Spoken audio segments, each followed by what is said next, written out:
very good evening to all of you. And the guest needs no introduction, however. I take this opportunity to introduce Mr. Santosh Desai. Mr. Santosh Desai is the MD and CEO of Future Brands India, prior to which he was the president of McCann Erickson. He's a graduate in economics and a postgraduate in management from Ahmedabad. He has 21 years of experience in advertising and has addressed the global management boards of several multinationals, including Hershey's, Microsoft, Philips, Unilever, Coke, and RV.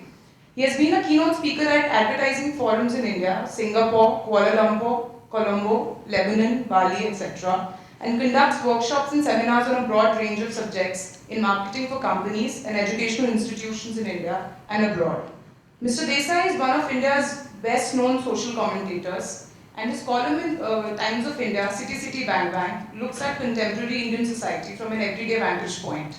It covers issues big and small, tends where possible to avoid judgmental positions, and tries instead to understand what makes things the way they are. We are truly honored to have you, sir.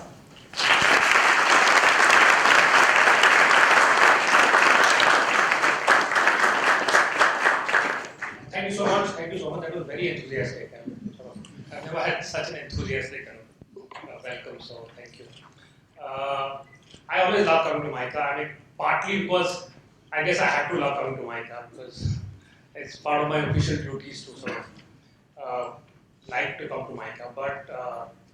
But partly it is because I think that there is and over the years now, I first came to MICA when it was not built, when it was, I was working in Mudra then. And so when the foundation stone was laid, that's the first time that I came here. So I have a pretty good sense over the years of how MICA has grown and evolved. I've worked with a lot of people from MICA, and it is, and I'm saying it not because I'm here, but I genuinely have a feeling about, MICA students have a certain quality that I particularly kind of admire and warm to, and I'll spend a little time talking about what quality that I have in mind, because it's not just it's actually rare. The problem with business, I feel, very often is that it tends to confuse the simple with the rudimentary. There is a difference between things being simple, and it's one thing to glorify simplicity. But very often what that means is that when business people talk, they say the most banal things. They say the most extraordinarily banal things. I mean, I go to business conferences and I read all these, business leaders, and most of the time what we have to say is stuff like, passion is what made me succeed. Failure makes me succeed. Or whatever. I mean, there's a bunch of stuff that would be caste sticker wisdom. And even caste stickers would be ashamed to have that.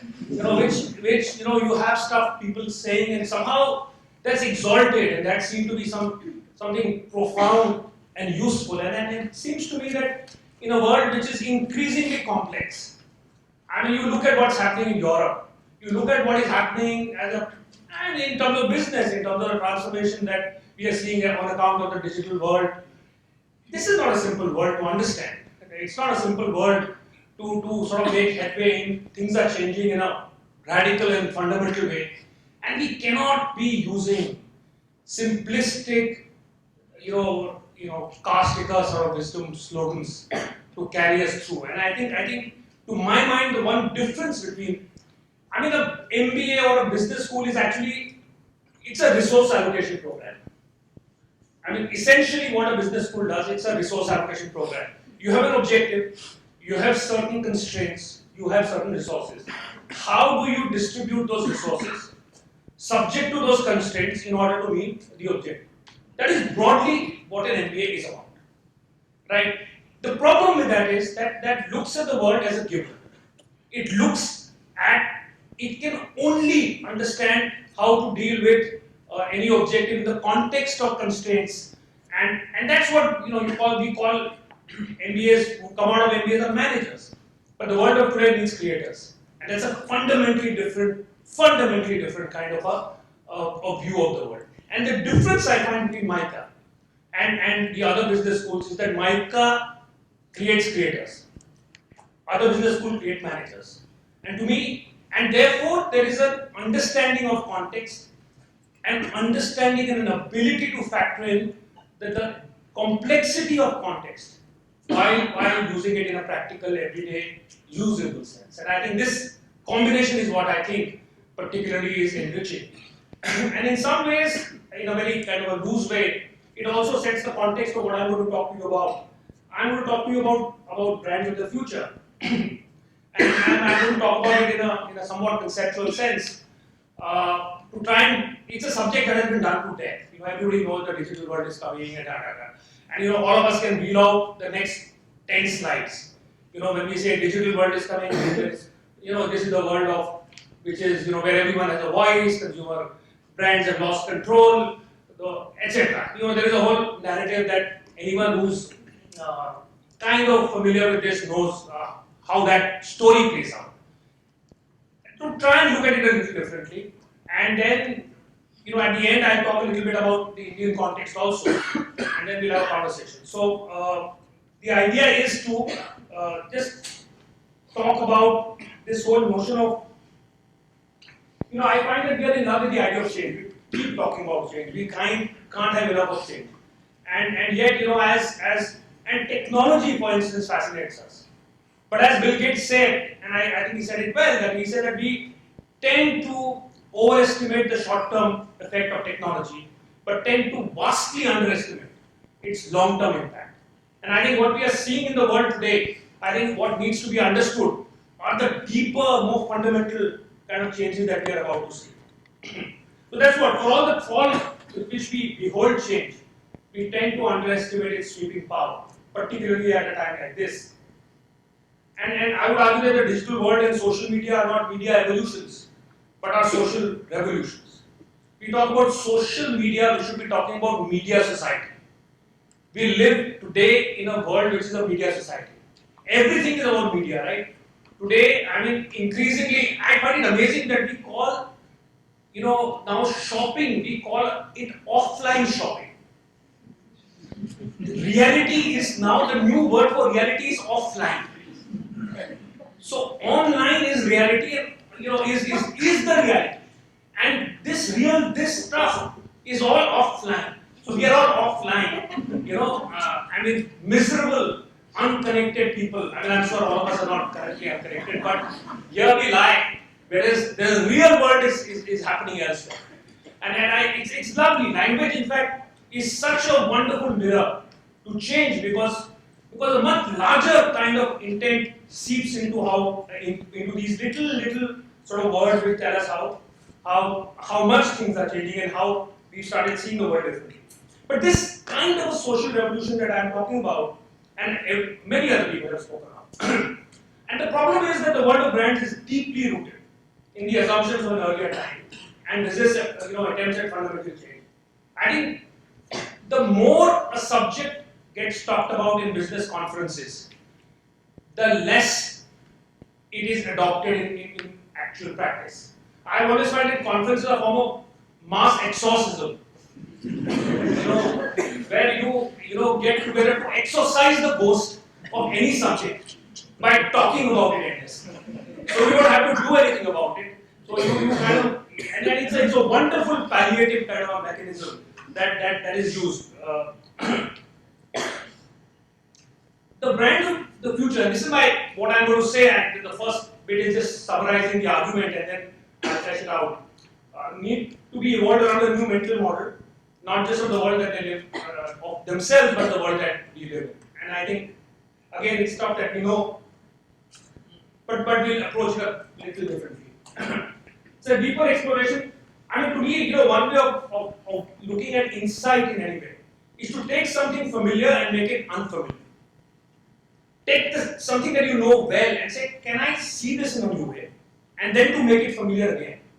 And that process of first converting it into something new and then to convert it again into something that we can grasp often leads us to think of things in a new way.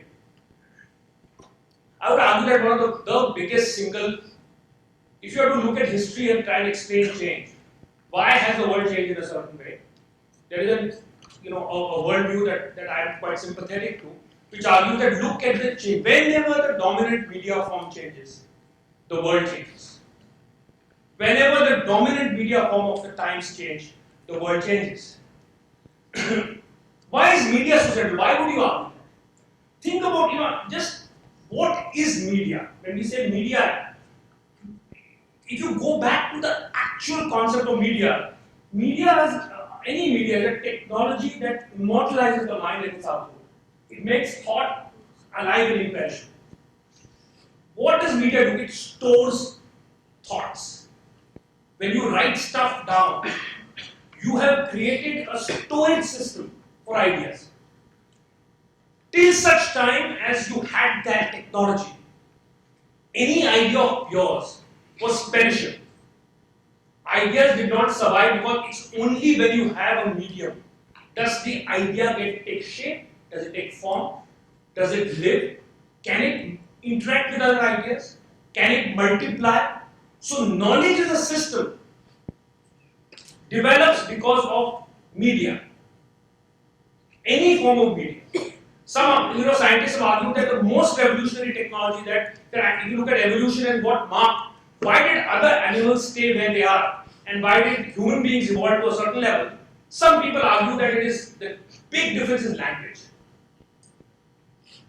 Language is a brilliant technology. The fact that you are able to, otherwise which are formless, shapeless bubbles, little stirrings in your head, you are able to give form to them. That's what language is. And then you are able to write it down. And then you are able to represent them in image and word. All these media, they allow for storage, transmission, recirculation and multiplication of ideas. That's the really powerful thing about media. That's why all the ideas of the world, how ideas get formed, what kind of ideas get valued, depends on the medium of the time. In a world where the oral technology only spoke, certain kind of ideas were valued. When we started writing stuff down, people have argued that, in a sense, the power of the church diminished vastly after the book. Right? Before then, the interpreters of the word were priests and people from the church. Gutenberg's revolution of the book arguably changed because suddenly everybody had access to the word. You just bypassed the middleman. And it changed the order of the world. Marshall McLuhan, anyone interested in media has to read. I mean, you cannot, but McLuhan is brilliant. I mean, he's cryptic, enigmatic, but he's brilliant. We become what we behold, we shape our tools, and then our tools shape us. And this, the last bit, in all the debate, we keep talking about media, we crib about Arnab Goswami, and whatever else we do. The last bit, which is that our media tools shape us. This bit is often lost sight of. And to me, this is a really interesting part to focus on, how the world gets shaped through media. So when dominant media change, they help change everything else. They're not the only variable, obviously, that change things, but it's interesting to look at the world through this frame. For instance, in a world where where the oral medium is the most dominant, the biggest problem is how do you create memory? Whatever I say dies. Things die as we speak. Language dies in our mouth. That's in an oral world. By the time I utter a thought, it is dead. That is the kind of extreme perishability of an idea in an oral world. But you need to create memory. How do you create memory? You create memory through rhyme, through song. You look at why is it that so many of the holy books do we chant? There is a cadence, there is a rhythm. Why is it that you will find some pahadas? Those in the older days, when you try and rattle the pahada, ek ekam ek, do duni char. Why do you do that? It's a form, memory. Memory by rote, memory by rhyme. Cultures that have, and languages that are phonetic, that are oral languages, Like Hindi versus English. Advertising slogans in Hindi have this peculiar need to rhyme. 2 या 3 बच्चे घर में होते हैं अच्छे, गली गली में शोर है, कांग्रेस वाला चोर है, right? And it's uncanny. Even today, you will find the need instinctively to look to rhyme, but that's a way of creating memory. In an oral word, we speak always with emotion intact. When I'm speaking, I'm gesturing, I'm speaking with emphasis, right? We speak, so emotion is an important part because everything happens in the here and now. You speak, when we have a conversation, we are both absolutely engaged. It is non-linear. It is always happens when you have an interview, when you have say a media interview and somebody sends you a transcript. And then recently there was a presentation where they were bringing out a book on the basis of the of the talk. And so they did a transcript. It is gobbledygook when the transcript comes. Because without realizing it, we actually don't speak full sentences. In the middle of a sentence, another thought comes.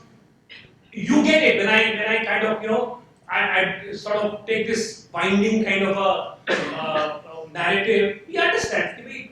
ये मतलब ये था. Meaning broadly, you don't have to get technical about grammar in the oral world, right? So it's non-linear.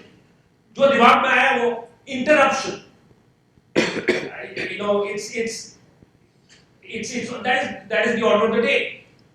And there is a certain unity of experience. In an oral world, you are experiencing a moment in its totality.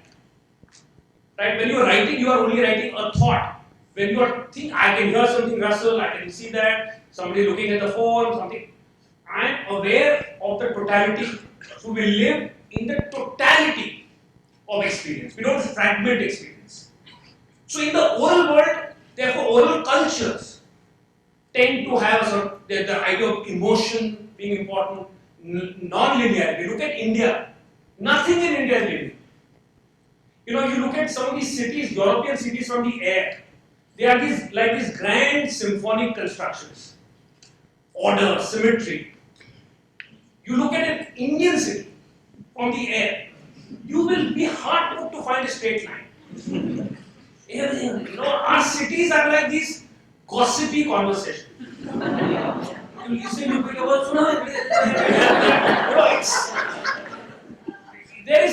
that is the organic nature of development. Everything is kind of, you look at anything, you look at the way, in a car parking lot in India, you have this, neat kind of, these little slots. There are 5 cars. In a lot with 100 kind of such divisions. Ek aisi hogi, ek aisi hogi. Nobody will. The idea of linearity is very difficult to grasp. And it just goes back to the fact that you value and you see the word in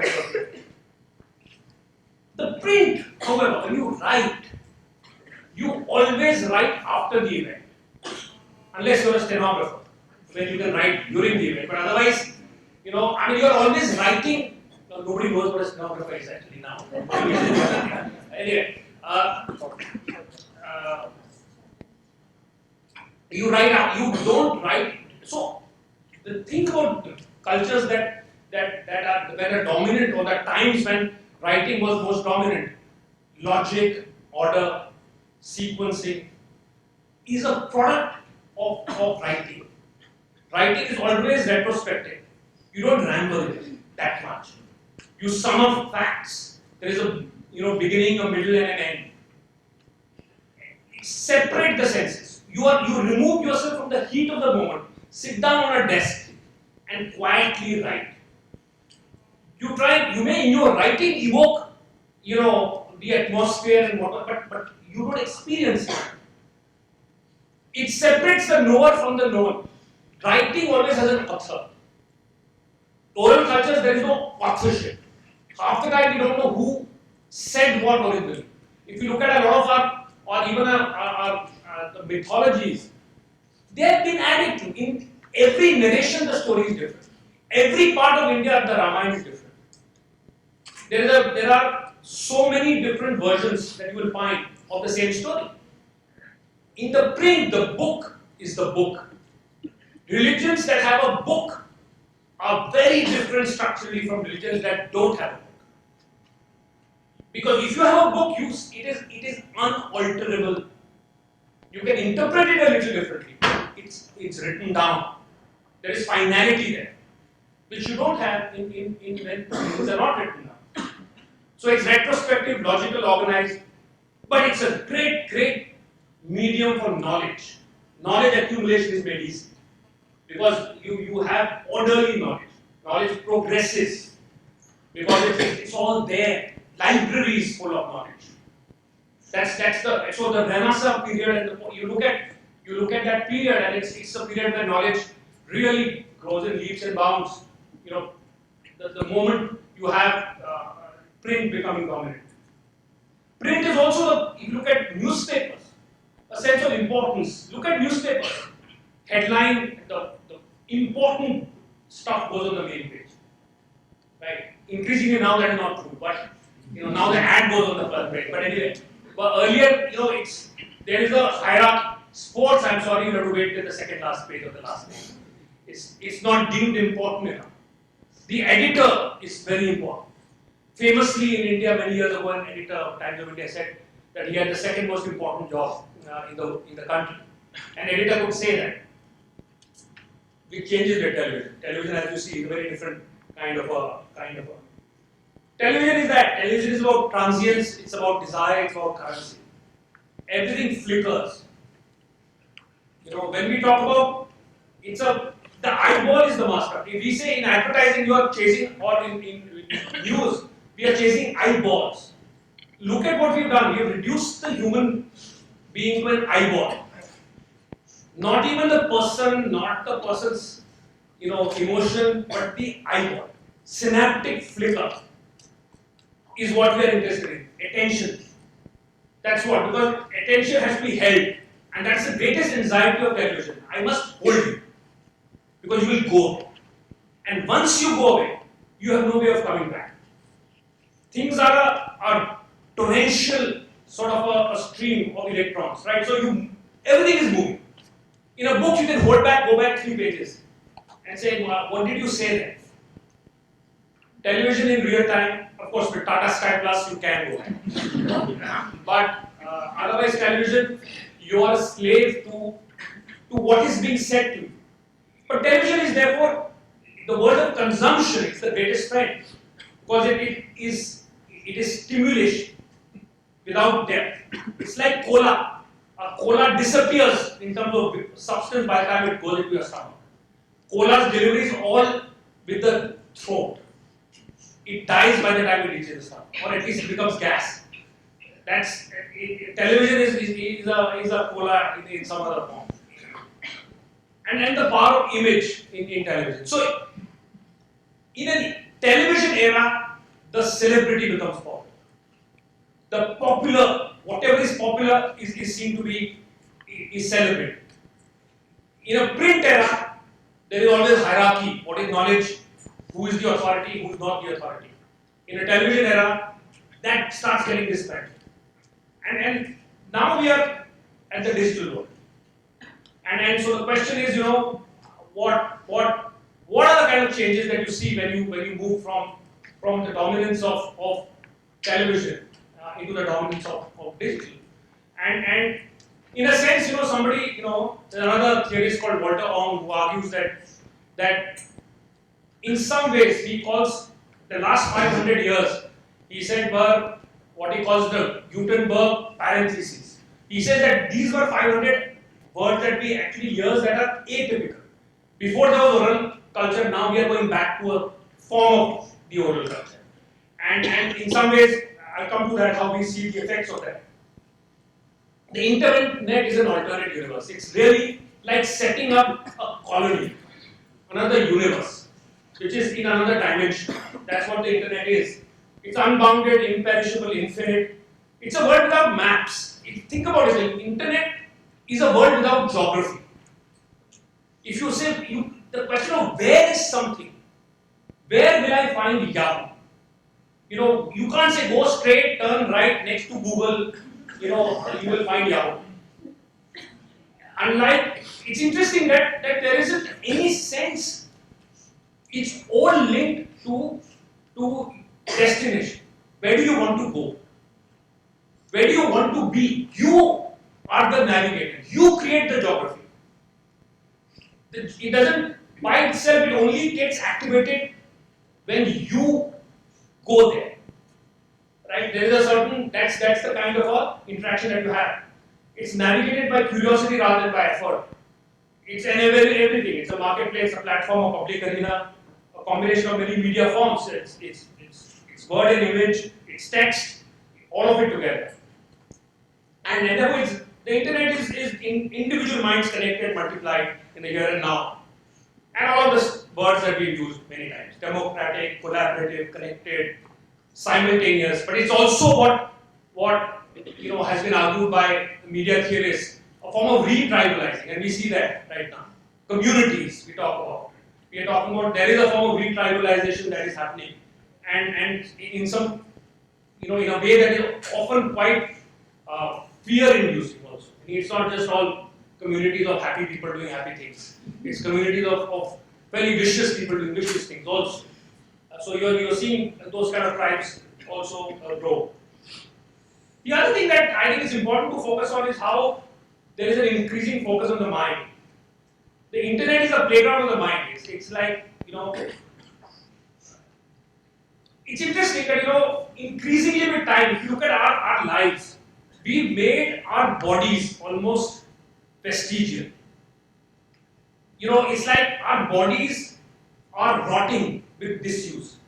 When we say, let's go for a walk, we are in essence saying, let's take our bodies for a walk. Like, it's actually putting our bodies on a leash and saying, okay, let's trot you out for a walk, otherwise you are rotting. Our body was the original machine that we had. Right? We used our body because we did stuff with it. Now our body is recreational. Right? We build it in order to look at ourselves in the mirror and take selfies. It's not so that we have strength that actually we use in life. It's stuff that we do with our all of it is cosmetic, it's recreational. The idea of a marathon or the idea of working out, again, language. Not working out. It's an incredible, again, this sense of a contrived use of the body. So the body is increasingly becoming, recreational. And think about it, historically, all the technologies that you look at the way machines evolved, essentially to make up for the shortcomings of the body. And look at the mind. We have this powerful, incredibly complex kind of a supercomputer trapped in this inept physical form, the body. Right? I can imagine being in 4 places simultaneously. I have the ability to think absolutely glorious things, but I'm trapped in this body. I can only walk at a certain speed. What we are increasingly seeing is the technology, today's technology, is in some ways the mind breaking out of the body. Right. It is in some ways that is what we are seeing. The mind is saying, I will connect with other minds. That's what the internet is doing. It's breaking out of the shackles of the body. And that's again a huge, huge shift that we are talking about. Fundamental shift when we start seeing, and therefore the currency of the world change. From a constraint-based view of the world to an imagination-driven view of the world. That's the shift that what you have to overcome versus what you can imagine. That's the kind of a difference that we are seeing today. So, and so it allows us to potentially reimagine fundamental ideas. Against all this, I think, now if we come back and draw from this kind of a macro world picture to a more, a concern that all of us kind of share, or a frame that all of us understand, is the brand. against this kind of change happening, there is a fundamental disconnect with the brand. Again, this has been spoken of enough. Imagine there's a centrally controlled transmission. It's the ability to make people listen and act. You always think that we can do that. We can make people listen to us and act upon what we are saying. What are we talking about in the future? I'll talk about some, a few odd little kind of thought starters. One is as a mental model. The traditional mental model of the brand has been as a lake. You have to guard its boundaries. You are not the custodians of brand. So you are guarding. This is in custody. You have arrested the brand, and you are its custodians, and watching it carefully and protecting its boundaries. The protection model of a fixed object that you call the brand. Now you imagine the brand is a river. A river is an open system. A lake is a closed system, relative. The river has, Heraclitus says that you never step into the same river twice. Right? You never step into the same river twice. And yet, for millennia, the Ganga is the Ganga. And yet, for no 2 seconds is the Ganga in a physical sense. Yet, the idea of the Ganga as a brand, as a thought, does not change if it changes course, does not change regardless of that it is polluted as crazy. In fact, one of my favorite stories about the Ganga comes, which I repeat, I think far too often, but it comes from the writing of a Scottish travel writer called Bill Aitken in India, and he talks about this. He said how I understood Hinduism. That is, his account. And he said he was traveling. He was just walking down along the banks of the Ganga with this Indian friend of his who was a very educated, very, very progressive type of a person. And that guy took a ritual dip in the Ganga. And this guy said that, the water was really filthy. And he said, Bill Aitken tells him, how can you do this? The water is really, really filthy. And this guy looks at him and then says, it's not the water that's filthy. It's all the muck in it that is filthy. He said, I'm not taking a dip in the muck, I'm taking a dip in the Ganga. The idea that you can separate.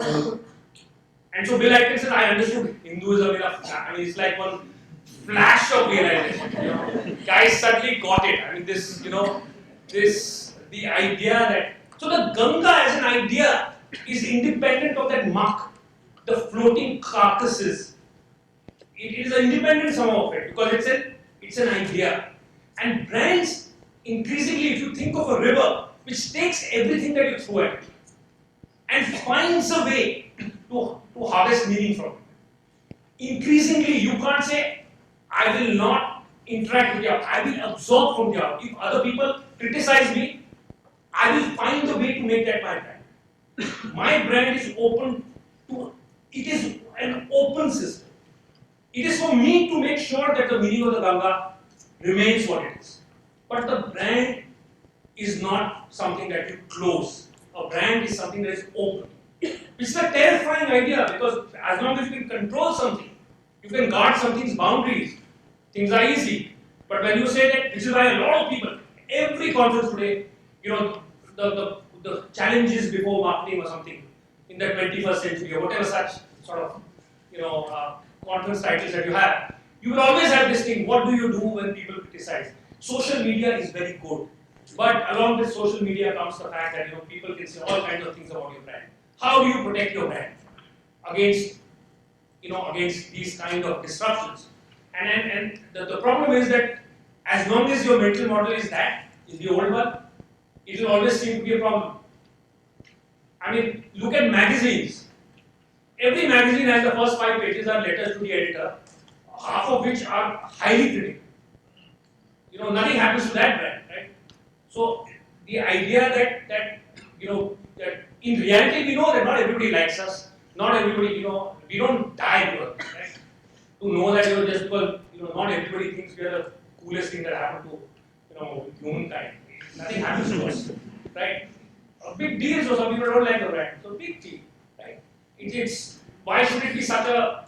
Why should brands be these precious objects that only good things can be said about? I mean, what artificial conception of the world is this? But that's the conception we've grown up with, and it's time to change that. Just so I'm not going to spend time. It's community owned versus company owned. It's obvious.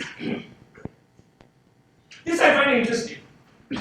Increasingly, consumers are becoming this gap. Historically there was this gap between people who made stuff and people who bought stuff. So we are consumers, right? And I love that about how we've converted all human beings into consumers. So when we talk about people, we don't talk about people, we just talk about consumers. To me, that evokes this rapacious beasts, who are forever stuffing things into their mouth. That's what we are, consumers. What does the consumer say? I mean, but that's the question that we ask without thinking twice about it. But increasingly, that divide, we are producing, internet is our production. We are the producers and manufacturers of the internet. We are in so many different ways. It's not about crowd funding or crowd sourcing, but that is a very deliberate.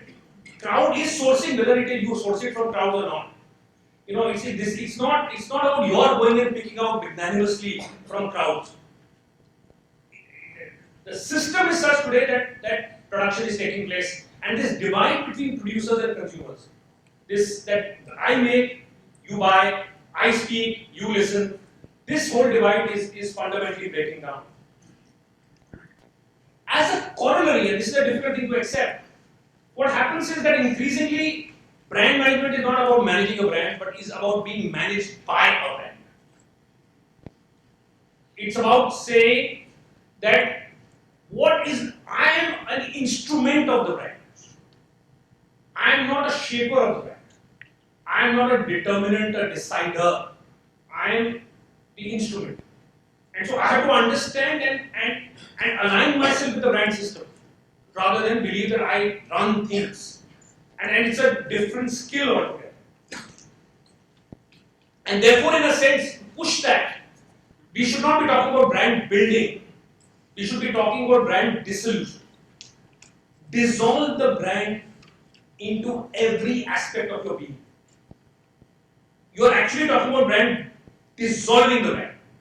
Not building the brand, not making it a structure, but making it, it's the air that we breathe.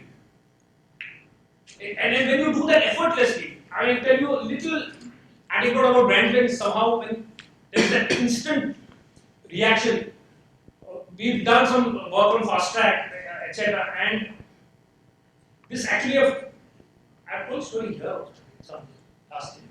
Anyway, so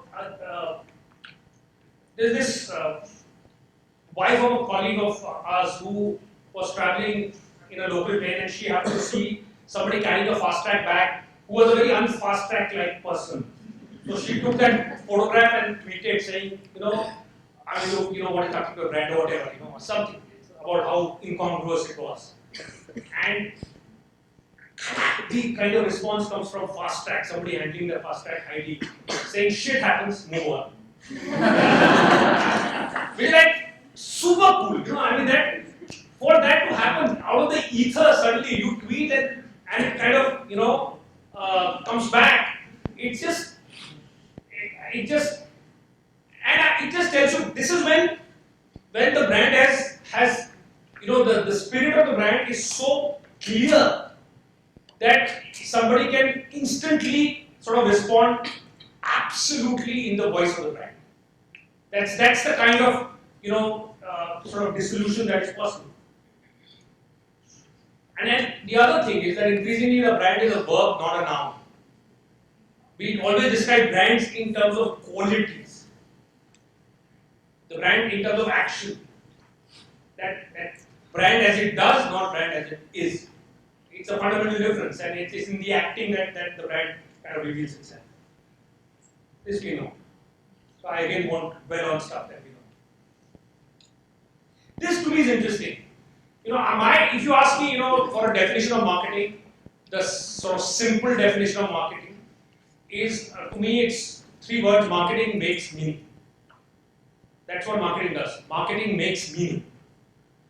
Meaning that is not inherently associated with a thing.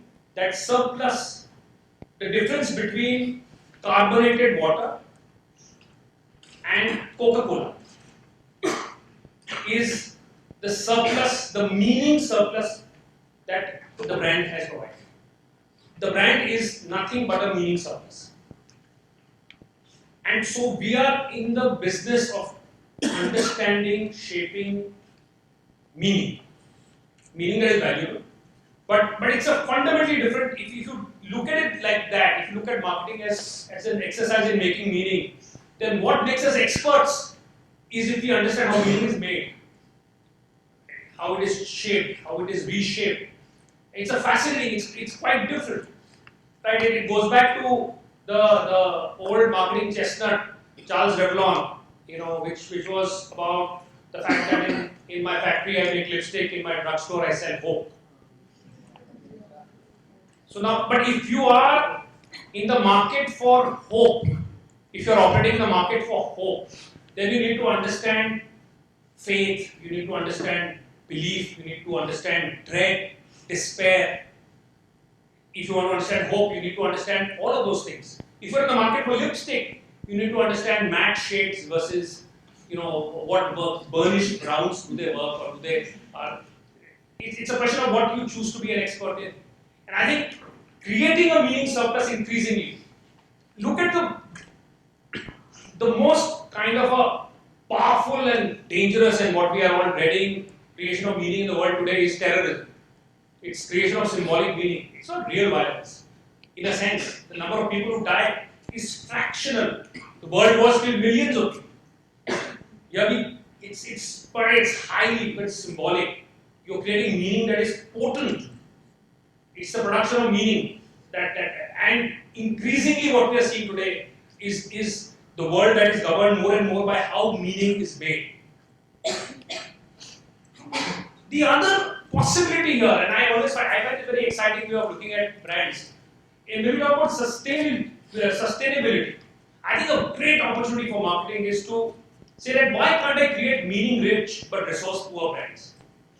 Let me give you an example of something from our culture which is very meaning-rich and extremely resource-poor in its original form. The Rakhi. Take the Rakhi, original form. I grew up with the Rakhi with a white string. White piece of string. Look at the meaning surplus that a Rakhi creates. Look at the resource that is used. A piece of string. Look at the meaning that it's created. Right? Brands create meaning. The great possibility in marketing is to say, why do we really need things which are tangible, which are material to create meaning? Why can meaning not be created out of very little? We don't actually consume stuff. If you only consume stuff, there is very little we need. We consume the meaning that stuff gives us. But if we can be made, if meaning is what we are looking at, then our skill as marketers is to make meaning using as little material stuff as possible. Why is that so little? I mean, there are so many examples of enormous amount of meaning. I mean, rituals of all kinds. Cultures are masterful. There's so many rituals that are full of meaning that actually are using very little material. And to me, as a way of imagining brands and marketing of the future, the idea of saying, let's look at sustainability in a completely new way.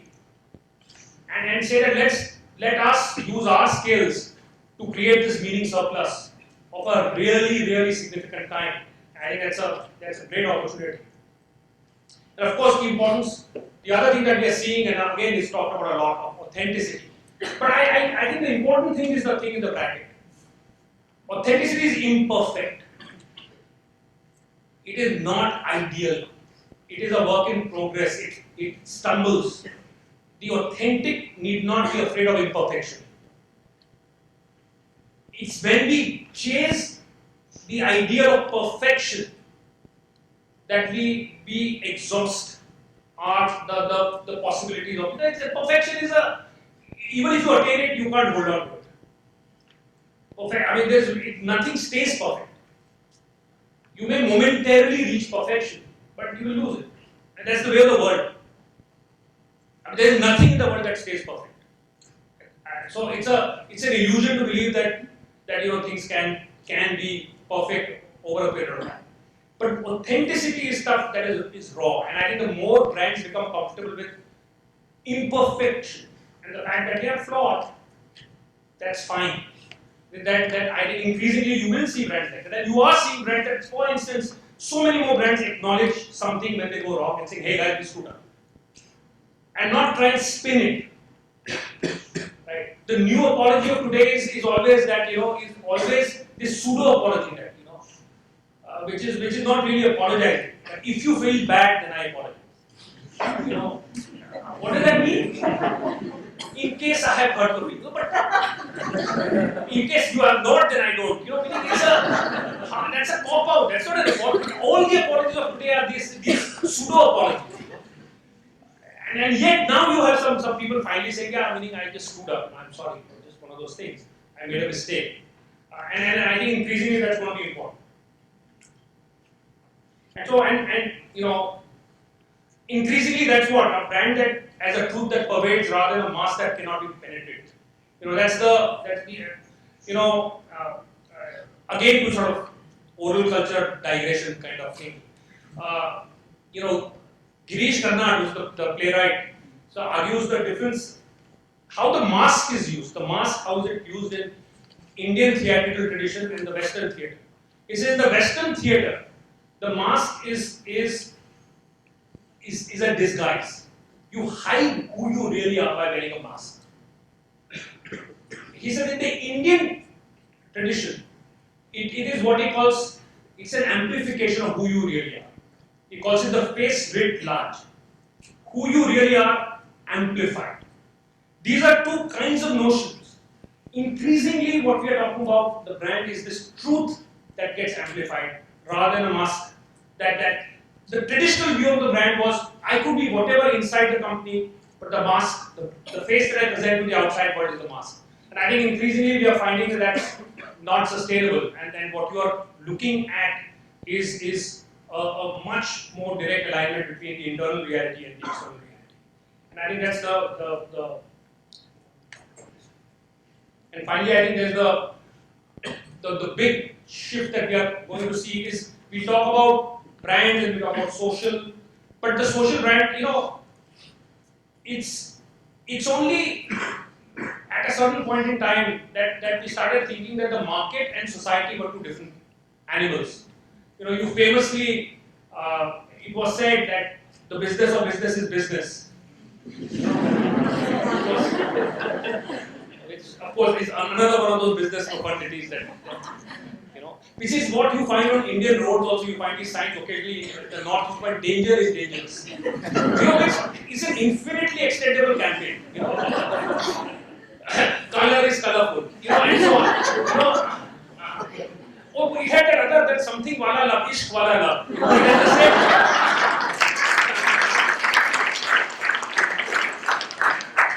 But from that time, this belief that society and business are two separate things, and somehow business enjoys immunity from society.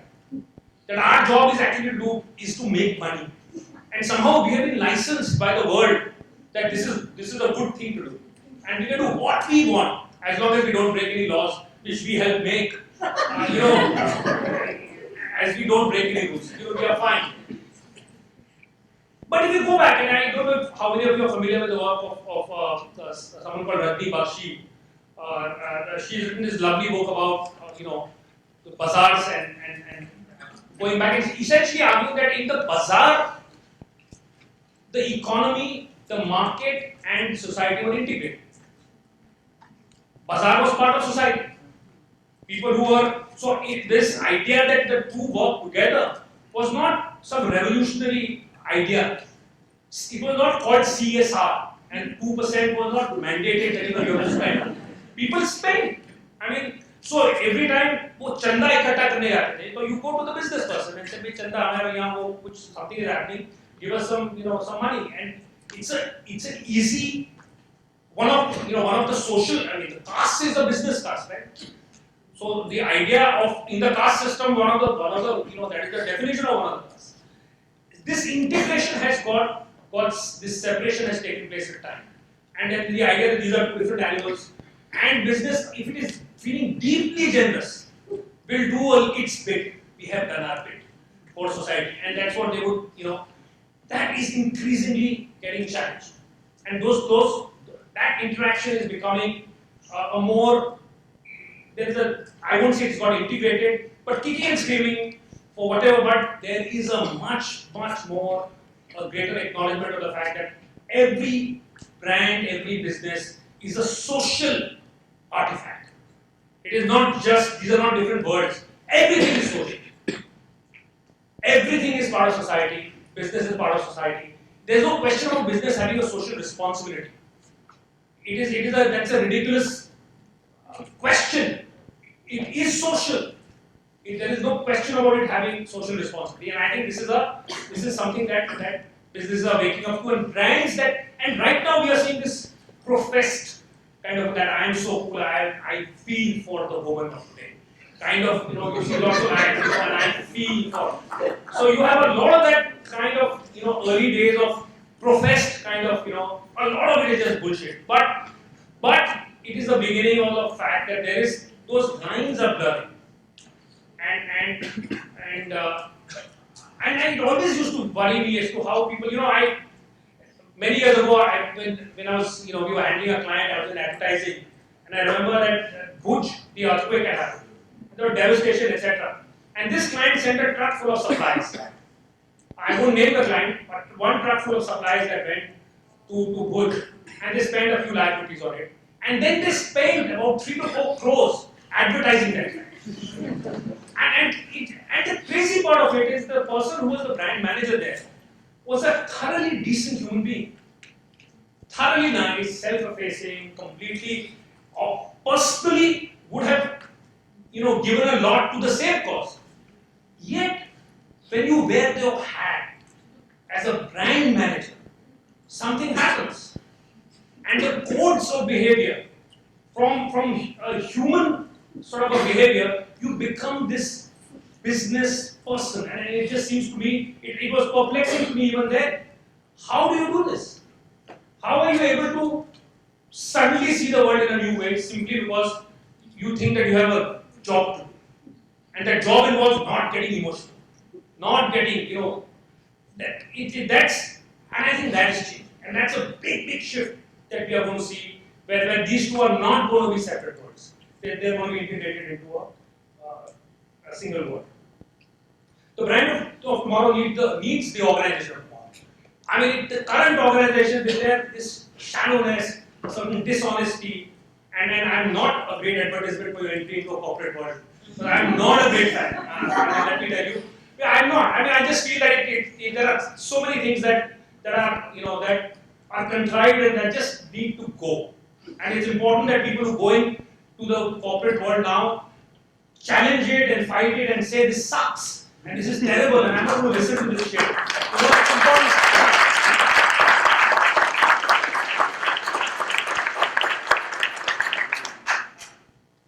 But it needs that, and it needs that. And I think the good thing is that I think there is some momentum that has got built up. But it requires also a new way of thinking. It's not good enough just to resent stuff, but it's also to replace it with new ideas and a new way of thinking about it. And I think that's the real opportunity. The real opportunity is to think and then contribute that as you go forward. And I think for those, a lot of times, you say, is this really that much of a change? Aren't things really the same? And it always seems to me that this is a beat poet called Gary Snyder, who said this, that, we are primitives of another culture will look back upon us and said, the ancients had something called digital. Here are some early primitives. We are primitives. We are not advanced. This is not some very cool stuff happening. We are at the beginning, we are at the dawn of something else, right? So it's also with the humility, the fact that this is, yes, things are changing a lot as we understand it, But as somebody else will see it, this is just the beginning of something that they will feel was ancient. So I think it's the circle of life, etc., etc. That was what I had to say. Thank you so much for.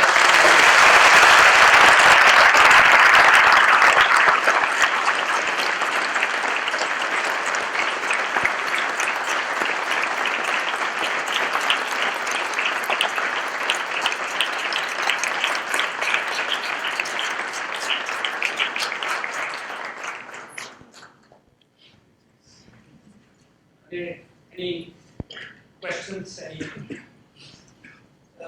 in one of your simplicity bang column, you had mentioned about the market for simplicity right now. Sorry, market for simplicity, where complex issues like Brexit are decided by a narrow vote. Yeah.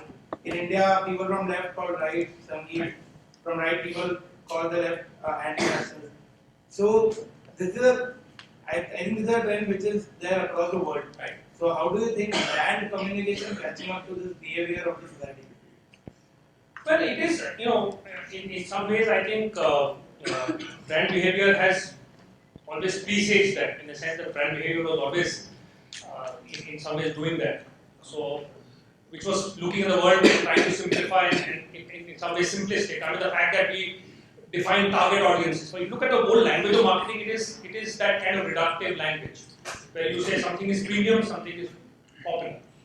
The binaries that we are seeing today, in a way, what has happened is that the market has, I would argue, dragged everything else down to its level. But the opportunity today, in a sense, is for the opposite to happen. And if you look at, in fact, what is happening in the market is that there is what I would call a horizontalization. Right? Earlier there were vertical segments. Right? You were expensive, you were mid-price, and we described things like that. At best, mid-premium. One vertical array, this or that. Increasingly, you are starting to see a sort of a horizontal, more nuance. I always find that one place to look at change in the market is to look at places of eating out, because you will find because those are relatively easy to set up and easy to get out of. You find the number of earlier the expensive places were the better places. Now interesting places of various kinds of money. So the market is finding a certain, more stratified. So it's interesting that there was a time when the market was simplistic and the world outside had nuance. In a way, it'd be too much to say that the reverse is happening. I don't think the reverse is happening. But in some ways, what you are saying is the rest of the world is taking on the form of a market. But the market itself, I think there is room for it to kind of become a little more evolved and a little more edified.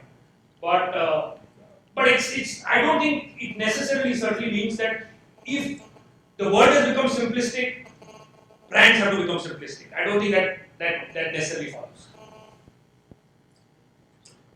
Yes. Yes. So, sir, there was an interesting slide in your presentation which said that as a brand manager, you need to be managing the You need to be brand. managed by the brand. Managed by the brand versus managing the brand. Yeah. Which is interesting because for years we've been told that a brand manager is one who has ownership, who gives identity to the brand, it's his baby, his or her baby. So how do you walk that thin line wherein you're managing it too much and or getting managed by it too much? No, it is a new kind of it's a new orientation. So there is that will require some juggling. But what it means essentially is the fact that we much more effort in terms of internalizing the brand, and so that one's instincts are the brand's instincts. So actually, where that begins to happen is why is it? I always find this interesting that if you look at we talk about teamwork and this, that, and the other, that is a management kind of the story. But look at the last 15 years, the strongest businesses and the strongest brands have been built by individuals. Because why is that? Why is an Apple built by an individual? And you look at the big brands of the day, and you will find that there is an individual, that is at the heart of those brands, or a set of individuals. Why is that so? Because individuals have the instinct. The problem with brand management is that it is the very difficult art of a group of people, large number of people developing the instinct of one individual. But that's the challenge. The challenge. But if you get to, and what does that mean? That means much more upstream understanding of the brand in a much deeper sense. It also means that from a consumer, it's not consumer listening as much as it is consumer sensing. And I think that's the increasingly in today. It's not the easy way of doing it is to say consumers have a voice. So my role is to listen to consumers. Consumers have a voice. They will articulate things, but they can only articulate the present. They can only respond to the present. They cannot imagine the future. And so I think that responsibility of sensing what consumers need and marrying that with a very deep and instinctive understanding of the brand, that meshing is the brand manager's job. And nobody said it was easy. So why should it? Yeah. Sir, so you talk about the development of an emotional connect with the brand and a sort of humanizing of the brand, is what I understood of it. But sir, literates are trained to think in processes and models. That's how we, when you reach a certain position, that's how you think. From an entire organization point of view, that's how you judge a person, how many processes he knows, how many models he knows. So sir, do you in the future see like a model which tells you how to make a brand cool, or how a process which tells you this is the process you follow if you want to connect emotionally to your consumer? Is that the future, or is it going to be just in you? No, I mean, I'm sure that already exists. I would be very surprised if somebody has passed upon that opportunity. But I don't think that is the way forward, because because of the fact that today you have to account for too many things, and the idea of this component kind of thinking, this reductive kind of little boxes where you fill in things and aggregate them and hope that it all adds up. I think you're finding that more and more that the limitations of that I think are coming through. Look at the new businesses of the day. Again, they're not research based. They're not. Look at the new ideas of the day. There's leaps that somebody makes, and then you kind of your comprehension follows, right? So I think there is enough evidence now. Since empiricism is so important for the literates as you call them, you will find that even evidence suggests that there is a certain magic in allowing the intuitive process, such as it is, to take over. I mean, even Singapore is promoting creativity. So I mean.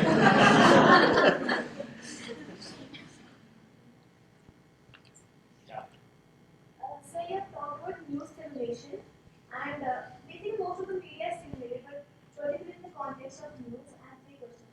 Is it because people, the news houses, they need to have the maximum eyeballs for these companies to advertise to them, or is it because they have to substantiate the viewpoint or the opinion of other sources of finance, politicians, or corporate houses? And is there a scope of improvement if the news house is somehow self-funded and doesn't have to rely on advertisements or other external sources? No, I definitely think that the fact that that it gets located in the market in the way that it has today, I think is a big reason why news is what it is. So the moment you are looking at news as a product in that sense, so what begins to happen? What begins to happen is that first you start asking, what do you want to hear? Right? So news becomes what you want to hear, what I think you want to hear. That becomes important. The moment it's about measurement and what you measure. Right? It's not just measurement, it's also the choice of what you measure. I could have measured influence. I could have measured credibility. But I am measuring attention. Right? When I choose to measure attention, I am saying the only thing that matters is whether you were there at that time or not when I was recording it. Right? It is not what you remember of it. It is not what you believe of it. It is whether you were there. Right? So because measurement changes it, how you measure something changes what you measure. Everything that you look at. If you companies, because you measure the profit, the difference between the revenue and the cost, the market develops. If you measure, say, the satisfaction cost to customers, and that was what the market rewarded you on, primarily, corporations would reward it. So, very much, the answer to that, in a nutshell, very much so, very much a product of A, the fact that it is a product and in the market and you have to generate revenue, particularly as you get listed. More and more points, so you have editors talking about valuation. And so many editors today, when you talk to them, they are more comfortable talking about valuation of the company than they are necessarily talking about journalistic values. So, the fact that we call it media and not journalism, again, words give you away. Media is a business, journalism is a profession. And now we talk about media and we don't know about journalism. Right? So, it has made a big difference. And if that were to change, would it make a difference? I think it would make a difference. But the problem is, by itself, see, unless the system around it changes completely, so it's not just self-funded. I mean, there is talk of some foundations being set up and a group of prominent people coming together, funding it enough, protecting it from influence. But across the world, if you were to look at it, the BBC was one model. The BBC is no longer the force that it was. So across the world, there isn't much room for hope. Okay, sorry guys, last question. Sorry to be with you. Sorry. So early on you spoke a lot about memory and about how media evolution in the media industry sort of shapes memory, and you also spoke about change and particularly how brands are becoming more fluid and stuff like that. So in the context of brands of the future, particularly, don't you think that with given the kind of perpetual memory a digital world has, that it's a little harder for brands to sort of move on from things and be those kind of fluid constructs which you were describing? But along with perpetual memory comes a limited ability to hold memory, to pay attention. So the great thing about perpetual, see, in a perpetually the sense of transience that you have, you can build up an enormous amount of memory. So something will never go away. So there is a permanence of any action. You can always go and trace it back.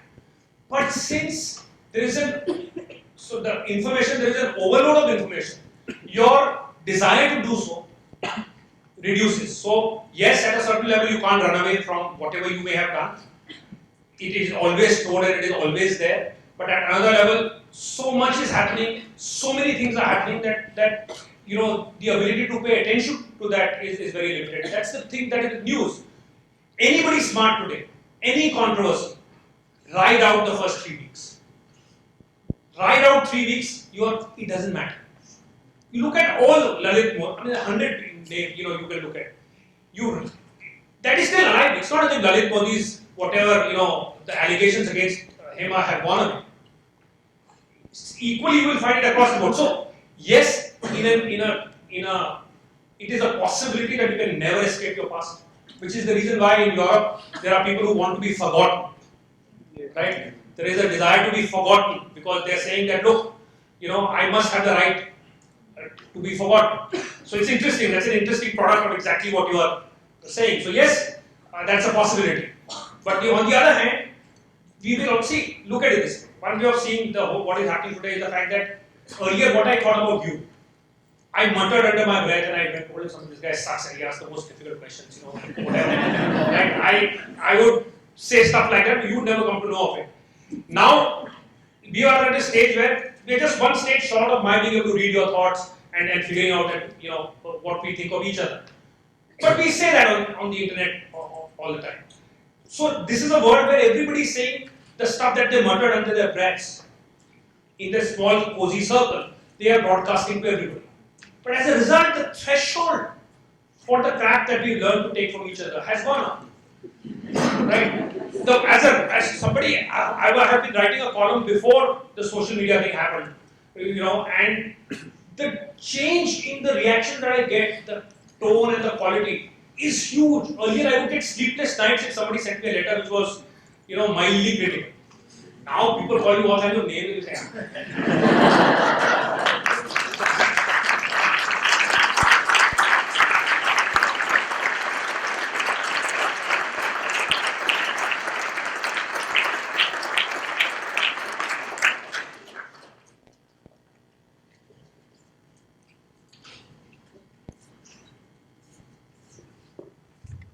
So I think this session I was given the opportunity to actually summarize it for you. but I'll apologize because I was simply blown away.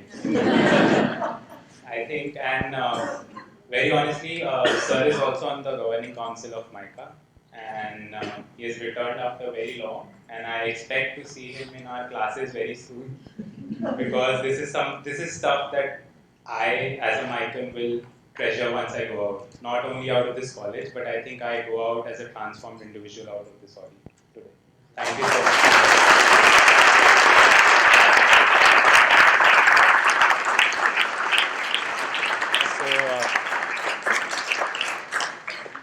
So Praveen sir has a special gift for you, and I invite Praveen sir and Preeti ma'am to hand it over to you.